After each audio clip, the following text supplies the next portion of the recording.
Olá galerinha, tudo bem com vocês? Professor Damião falando, disciplina de Geografia. Vamos nós para esta aula de revisão? Revisar alguns conteúdos que nas últimas videoaulas nós trabalhamos com vocês e assim nos prepararmos para a nossa atividade avaliativa. Fique com a gente para esta breve revisão. Os conteúdos que serão com vocês agora revisados são os seguintes: orientação e localização do espaço geográfico, representações do espaço geográfico, da esfera ao plano. Esses conteúdos estão lá entre as páginas 46 e 55 do nosso livro de Geografia. Livro esse que se trata do material do Projeto Araribá Plus, Geografia e História Moderna, 6º ano. Vamos para esta revisão? Bom, eu já havia dito a vocês, vamos então rediscutir algumas coisas para nos prepararmos bem para as nossas atividades avaliativas. Sabemos da necessidade que temos de nos orientarmos no espaço, não é isso? Fora o que nós discutimos anteriormente. Desde sempre, nós necessitamos de nos orientarmos, nós precisamos saber de que forma chegarmos a algum lugar quando nós não conhecemos esse lugar. Mas, quando não se tem um ponto de referência, quando estamos em um local, quando infelizmente não temos como nos orientarmos, o que fazer? Quais são as medidas tomadas? Vamos entender também que desde sempre, mesmo no passado mais remoto, as pessoas elas já se orientavam no espaço, se utilizando inclusive dos astros para fazer esse processo de orientação. As sociedades antigas já faziam isso, como nós falávamos, né? Especialmente mediante a observação de astros como o Sol, a Lua, as estrelas, porque, como sabemos, há muito tempo atrás, essas pessoas não dispunham de instrumentos de orientação que hoje elas dispõem, como, por exemplo, a bússola, o GPS, entre outras coisas. Então, quando não se tinha esses instrumentos, os astros eles eram extremamente necessários para que houvesse o processo de orientação no espaço geográfico. O Sol, por exemplo, né? Nós sabemos que o Sol ele sempre foi e ainda é um importante elemento de orientação, certo? É válido também dissermos que o Sol ele executa um movimento aparente.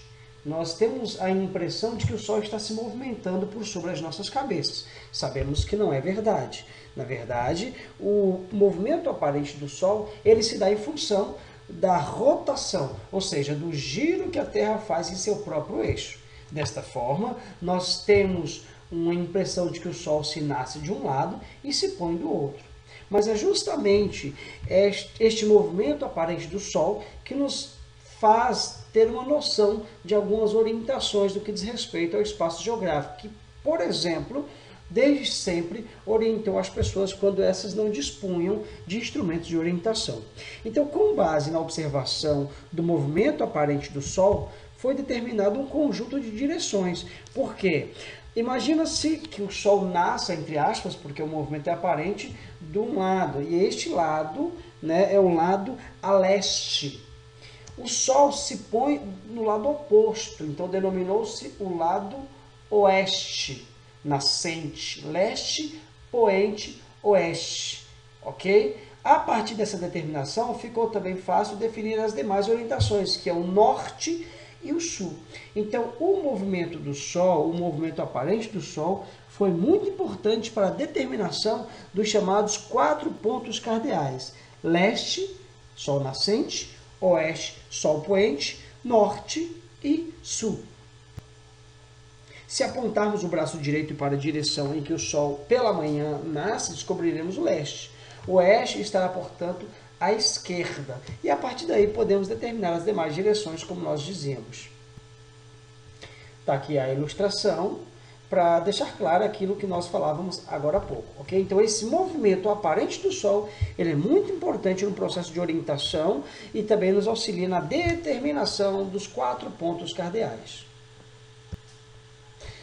A rosa dos ventos é uma figura usada para representar justamente essas direções cardeais e também as direções colaterais. Isso mesmo, nós temos as 4 direções cardeais, norte, sul, leste e oeste, mas também nós temos as direções colaterais, que também são muito importantes nesse processo de orientação, porque elas nos dão mais precisão no processo de orientação.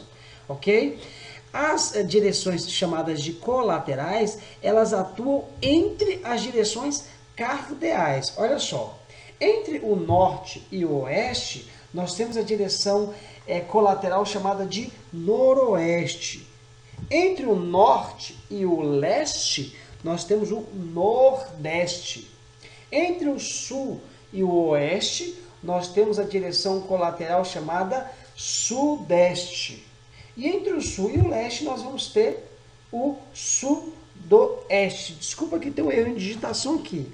Entre o sul e o oeste, temos o sudoeste.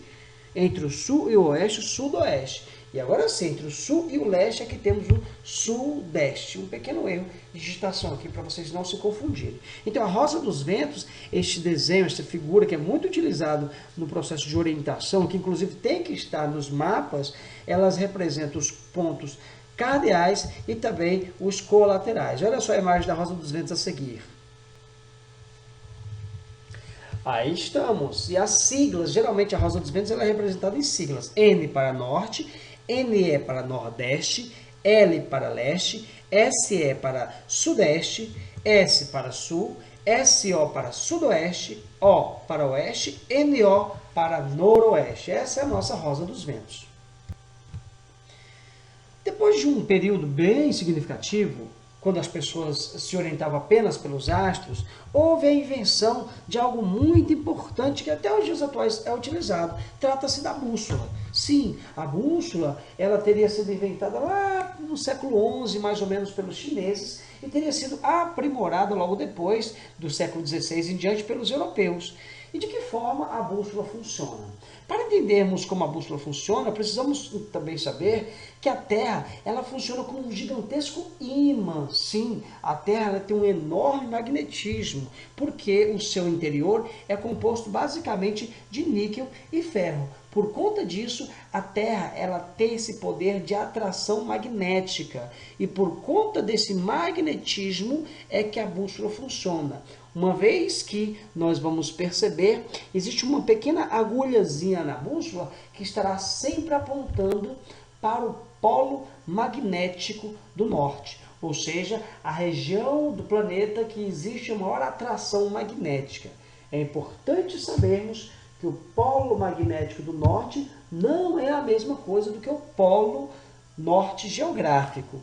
A ilustração a seguir vai nos dar essa seguinte razão, essa seguinte explicação. Devido a esse campo magnético que existe na Terra, foi possível a criação da bússola, que é esse instrumento de orientação que possui essa agulha imantada. Ela estará sempre alinhada na direção norte-sul. Porém, uma das suas pontas estará sempre apontando para o polo magnético do norte, que, repito, não é a mesma coisa do polo norte geográfico. Agora sim a ilustração para esclarecer isso para a gente. Está aqui a ilustração da nossa bússola, as duas agulhas da bússola que estará sempre ali na direção norte e sul, e uma das agulhas, a imantada, ela estará apontando para o polo magnético do norte. De acordo com a gente se movimenta, de acordo com a gente se locomove, esta agulha imantada apontará para o polo magnético do norte.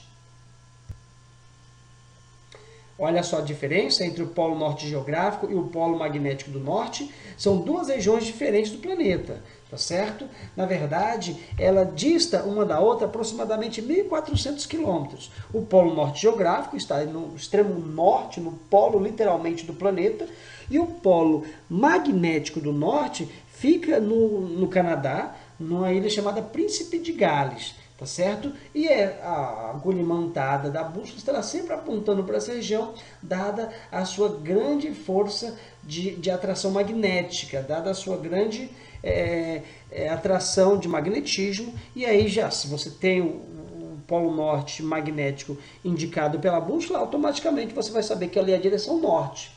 E automaticamente também você saberá quais são as outras 3 direções cardeais que estão faltando, além do norte que a bússola já aponta.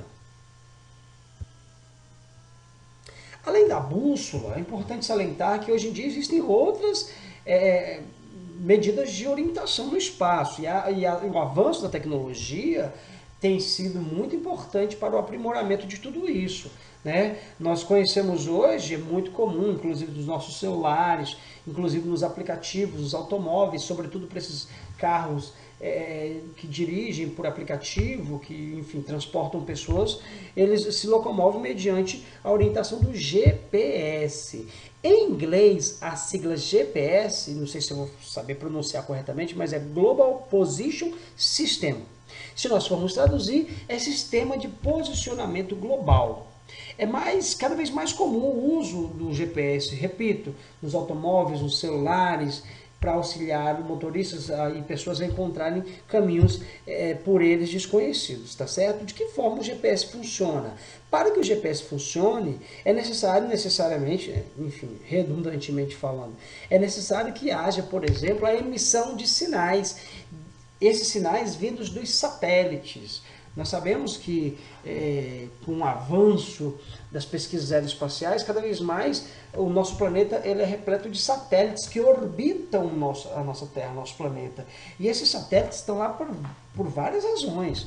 Os satélites encaminham sinais para telefones celulares, para televisores, enfim, para os próprios GPS, também estão lá por estratégias militares, também estão lá para fazer fotografia aérea, enfim. E os satélites são muito importantes também para o funcionamento do GPS, que é hoje um dos instrumentos de orientação mais eficazes e mais modernos que encontramos. Aí a ilustração nos mostra mais ou menos como é o funcionamento do GPS. Os satélites captam todas as informações e mandam para uma espécie de uma central, e essa central distribui as informações de localização para os automóveis, para os celulares, para os computadores, e aí dessa forma podemos ter com maior precisão, muito mais ainda do que a própria bússola, a orientação e a localização de onde a pessoa precisa ou deseja chegar ou saber até onde ir. Os satélites eles são muito importantes também para nós conhecermos as coordenadas geográficas, né? Por exemplo, hoje, em um GPS, se calcula uma localização exata a partir de paralelos, ou melhor dizendo, a partir de latitude e longitude. As latitudes e as longitudes, elas só podem ser calculadas por conta, aí sim, da existência de paralelos e meridianos. O que são paralelos e meridianos? Nada mais são do que linhas imaginárias que estão traçadas sobre o nosso planeta. Ok? Nós já falávamos sobre isso nas nossas aulas anteriormente. E essas linhas imaginárias, elas não estão lá por acaso. Naturalmente, elas são imaginárias, elas não existem, elas existem imaginariamente. Mas elas estão lá porque, entre outras coisas, auxiliam no processo de localização por coordenadas geográficas. Ou seja, o cruzamento de um paralelo com um meridiano indica um ponto específico que nós chamamos de coordenada geográfica. Mas vamos saber o que é paralelo, novamente, e vamos saber novamente o que é um meridiano. Paralelos, essas linhas imaginárias que são traçadas em nosso planeta de forma horizontal, e entre os paralelos mais importantes temos a linha do Equador, os trópicos de Câncer e Capricórnio e os círculos polares Ártico e Antártico. Meridianos são essas linhas imaginárias traçadas em nosso planeta de forma verticalmente. E um dos meridianos, o mais importante meridiano, é o meridiano de Greenwich. Enquanto que a linha do Equador, o principal paralelo, divide o planeta em hemisfério norte e sul, o meridiano de Greenwich, que é o principal meridiano, divide o planeta em hemisfério leste e oeste. O objetivo das linhas imaginárias tem como função dar a localização exata de qualquer ponto no globo terrestre. O nosso planeta, à guisa de curiosidade, tem aproximadamente 512 milhões de quilômetros quadrados. E a sua forma é uma geóide. A massa aproximada, claro que ninguém nunca pesou, mas estima-se que a massa da Terra seja de 6,4 sextrilhões de toneladas. Dá para imaginarmos esse número? E aí sim, as coordenadas geográficas, elas só podem ser estipuladas justamente pela existência de paralelos e meridianos, pelo cruzamento dessas linhas imaginárias. E quando se cruza, quando se há a intersecção dessas linhas imaginárias, aí sim pode-se descobrir qual é a exata coordenada geográfica e a localização desse respectivo lugar que se pretende calcular com a coordenada geográfica. Repito, Principal paralelo, linha do Equador, divide a Terra em duas partes iguais, hemisfério norte e sul. Podemos traçar 90 paralelos no hemisfério norte e 90 paralelos no hemisfério sul, importante dizer isso. Além do Equador, outros 4 paralelos recebem nomes especiais, 2 trópicos, Câncer e Capricórnio, e os 2 círculos polares, Ártico e Antártico. Perdão, gente, está assim vasculhando os nossos slides, mas é porque ficou um pouquinho fora de ordem, talvez eu tenha excluído esse slide que fala de latitude. Só um instante, por gentileza. Causou uma confusão, eu sei, me perdoem por isso. Percebi que ao montar os slides da nossa revisão, eu acabei excluindo o slide que tratava da latitude. Mas com base nesse slide de longitude, a gente diz o que são latitudes. Bom, se longitude é a distância medida em graus de qualquer parte da superfície terrestre a partir do meridiano de Greenwich, e que vai de 0 a 180 graus para leste e oeste, as latitudes são também distâncias medidas em graus de qualquer ponto da superfície terrestre a partir da linha do Equador. E elas vão de 0 a 90 graus para norte, de 0 a 90 graus para sul. Olha só, longitude medida em graus a partir do meridiano de Greenwich, de 0 a 180 graus para leste e oeste. Latitude, também medidas em graus, porém a partir da linha do Equador, e que vai de 0 a 90 para norte e 0 a 90 graus para o sul. E aí, quando cruzamos latitude e longitude, temos, portanto, as coordenadas geográficas de um lugar. Ou seja, latitude e longitude determina a exata localização na superfície terrestre. Olha o resultado aí, ó, quando se cruza latitude e longitude e quando se calcula em graus de 0 a 90 para norte e sul e de 0 a 180 para leste e oeste, aí se tem exatamente um ponto definido por uma coordenada geográfica. Por exemplo, se eu disser a localização de nossa cidade, hipoteticamente falando, 45 graus de latitude sul, ou seja, Vitória da Conquista estaria a 45 graus de latitude ao sul da linha do Equador. E se eu dissesse, hipoteticamente, que Vitória da Conquista estivesse a 80 graus de longitude oeste, ou seja, Vitória da Conquista estaria a 80 graus a oeste do meridiano de Greenwich. Aí eu teria as coordenadas geográficas exatas de nossa cidade. Claro, repito, uma hipótese para ilustrar a explicação. As coordenadas geográficas, foi o que nós falávamos agora há pouco. É importante salientar também que as linhas imaginárias ajudam na definição das zonas térmicas da Terra, ok? Quanto mais próximos da linha do Equador as regiões, ou seja, entre os 2 trópicos de Câncer e Capricórnio, maior a incidência dos raios solares, portanto, maiores são as temperaturas verificadas, e quanto mais inclinado for a incidência dos raios solares, ou seja, além dos trópicos de Câncer ao norte e Capricórnio ao sul, menores serão as temperaturas, porque os raios solares incidirão de forma muito inclinada.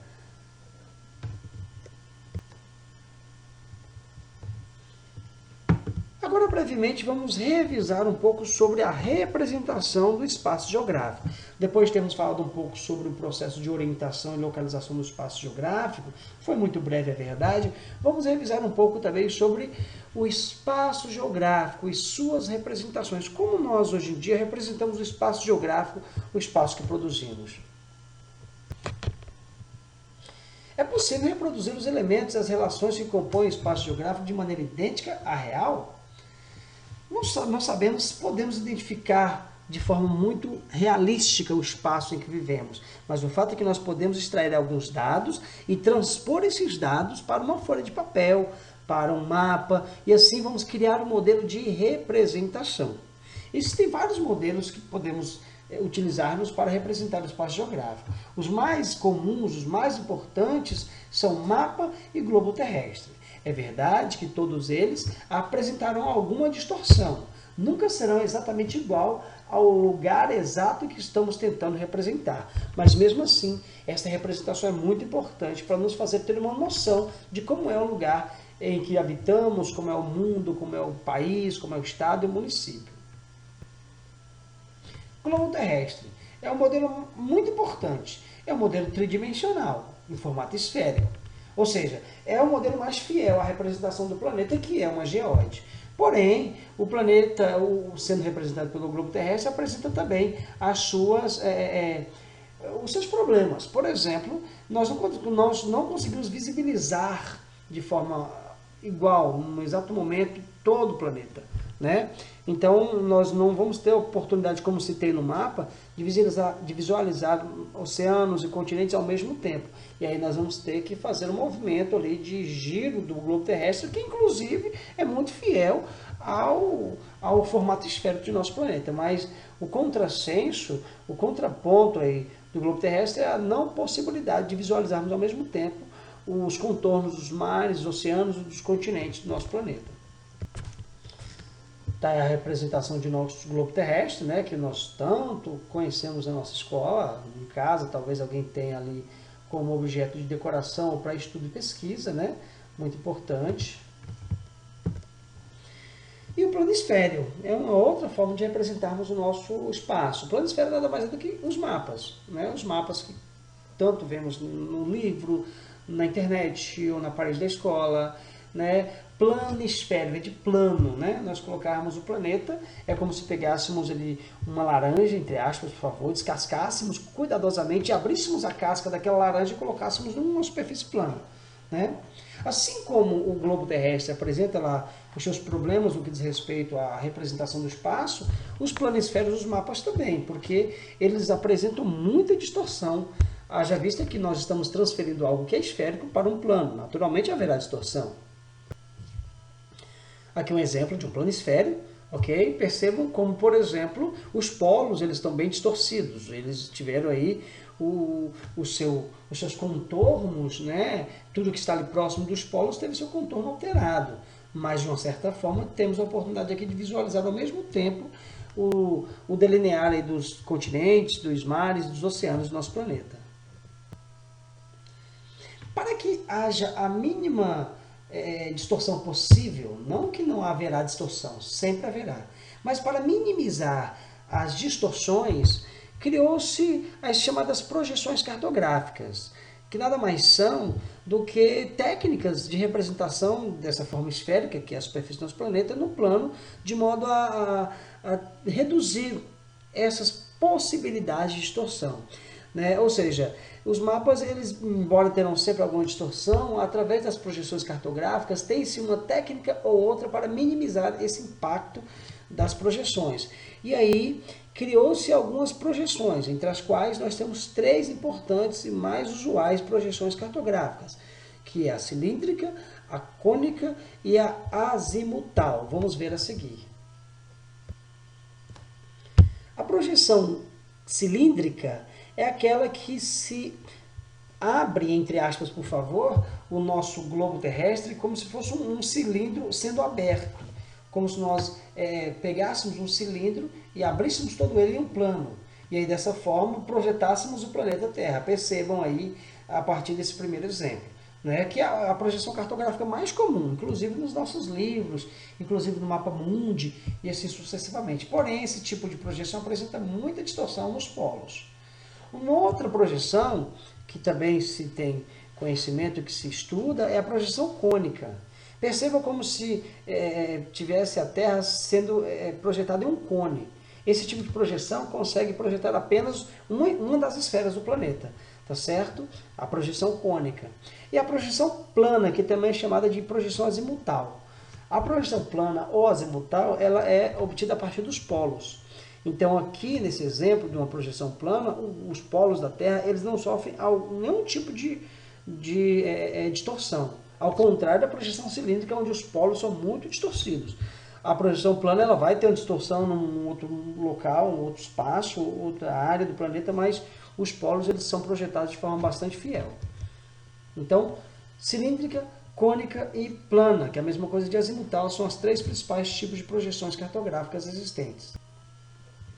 Gente, o que é a escala? A escala é um elemento fundamental do mapa. A escala ela nos mostra a quantidade de vezes que aquilo que nós queremos cartografar foi reduzido para que ele caiba naquele pedaço de papel ou para que ele caiba naquele pequeno mapa do nosso livro, do nosso computador. Eu já falei na aula anterior, só estou revisando. Então a escala ela serve justamente para verificar a quantidade de vezes que o espaço na sua realidade teve que ser reduzido para caber no mapa. E nós temos dois tipos de escala, vocês já sabem. Escala gráfica, que ela é representada em forma de uma linha, é a mais fácil, é aquela que já mostra diretamente a quantidade de quilômetros que cada centímetro no papel representa. A escala gráfica não nos dá nenhum trabalho, porque nós não precisamos ali converter centímetros em quilômetros, né? Ela já representa diretamente em quilômetros. Por exemplo, uma escala gráfica de 350, ou seja, cada centímetro no papel, lá no livro, significa 350 quilômetros, ou seja, cada centímetro corresponde a 350 quilômetros na realidade. Uma escala gráfica de representação já imediata, super fácil de se calcular. Já a escala numérica ela é um pouco mais complicada porque ela é apresentada em centímetros. E dificilmente a gente mede grandes distâncias em centímetros. Grandes distâncias nós medimos em quilômetros. E aí, para nós entendermos mais, nós precisamos converter, tá certo? Então, como eu faço para converter centímetros em quilômetros? Eu costumo ensinar um macetezinho. Por exemplo, a escala numérica ela vai ser sempre apresentada assim. Um numerador e um denominador, ou seja, 1, 2 pontos e 1000, ou 1, 2 pontos, 10.000, ou seja, 1 para 10.000, 1 para 100.000, ou seja, cada centímetro corresponde a 100.000 centímetros. Só que eu preciso converter isso em quilômetros. O que eu faço? Eu converto da seguinte forma, é um macete. O número 100.000, o numeral 100.000, ele tem 5 zeros. Se eu cortar todos os 5 zeros do numeral 100.000, vai restar o número 1. Ou seja, cortando os 5 zeros, 100.000 centímetros corresponde a 1 quilômetro. Se tiver 1 milhão de centímetros, eu corto 1, 2, 3, 4, 5 zeros, vai sobrar 1 e mais um zero, ou seja, 10. 1 milhão de centímetros corresponde a 10 quilômetros. Então, esse macete de cortar os zerinhos é sempre bacana para nós convertermos de forma mais fácil quando nós quisermos, por exemplo, saber quanto a nossa escala numérica apresenta. Olha aqui um exemplo. Escala numérica, nesse caso aqui, um numerador, que é a área do mapa, e o denominador, que é a área real, no caso aqui, 1 para 50.000. 1 centímetro corresponde a 50.000 centímetros. Ela é um pouco mais complicada porque eu tenho que converter centímetros em quilômetros. Já a escala gráfica não, ela já é representada em quilômetros. Nesse caso aqui do exemplo, 0, 3, 6, 9, ou seja, cada centímetro no papel corresponde a 3 quilômetros na realidade. Então a escala é muito importante para representar a quantidade de vezes que aquela área foi reduzida para conter no pedaço de papel ou no nosso mapa. E aqui é um exemplo que eu dei na aula anterior, como usarmos as escalas para calcular distâncias. Se eu pegar em linha reta, por exemplo, como esse mapa aqui, e esticar aqui uma régua e ver a quantidade de centímetros que tem entre essas duas cidades aqui do estado do Amazonas, e eu aqui notar que, por exemplo, essas duas cidades estão distantes 4 centímetros uma da outra no meu papel, com a minha régua, e se aquela escala for de 1 para 20 milhões, ou seja, olha a regrinha do cortar o zero, se eu cortar 5 zerinhos aqui, vai sobrar o número 200. Então isso significa dizer que cada centímetro corresponde a 200 quilômetros. E se eu tenho 4 centímetros aqui, basta eu multiplicar 4 por 200. 200 o quê? Quilômetros, que é a distância real entre um ponto e outro. Se eu fizer esse cálculo, eu vou obter o número 4 vezes 200, 800. Então a distância desse ponto ao outro, em linha reta, vai ser de 800 quilômetros. É super divertido calcularmos distâncias utilizando-nos da escala no livro ou no mapa da parede, enfim, desde que nós saibamos converter centímetros em quilômetros na nossa escala numérica. A escala, gente, a gente tem aquela confusão de escala grande e pequena. A escala chamada de pequena é aquela que mostra muito pouco detalhe, porque ela foi reduzida demais. Por exemplo, essa escala é 1 para 1 milhão. Ela foi reduzida muitas vezes, ela foi diminuída muitas vezes, então é uma escala pequena. Mesmo o número 1 milhão seja grande, mas a escala é pequena, porque quase não se vê nada, como é o exemplo dessa foto à esquerda. Já a escala grande é aquela que, curiosamente, tem um número menor, 1 para 20 mil. 1 para 20 mil reduziu bem menos do que 1 para 1 milhão. Então, se eu reduzir menos, eu vou ter um pouco mais de detalhes. No caso, essa foto à direita, que dá para ver o contorno das ruas, os quarteirões desse bairro e assim sucessivamente. Para encerrar rapidamente, quero falar dos elementos do mapa, que são importantes, todo mapa precisa ter. Revisando rapidamente, quais são eles? Eu preciso ter, todo e qualquer mapa tem que ter título. Ele vai indicar o que aquele mapa está representando. Mapa hidrográfico da Bahia é o título. Mapa rodoviário do Brasil é o título. Estará sempre acima do seu mapa. Além do título, é necessário que o mapa tenha orientação.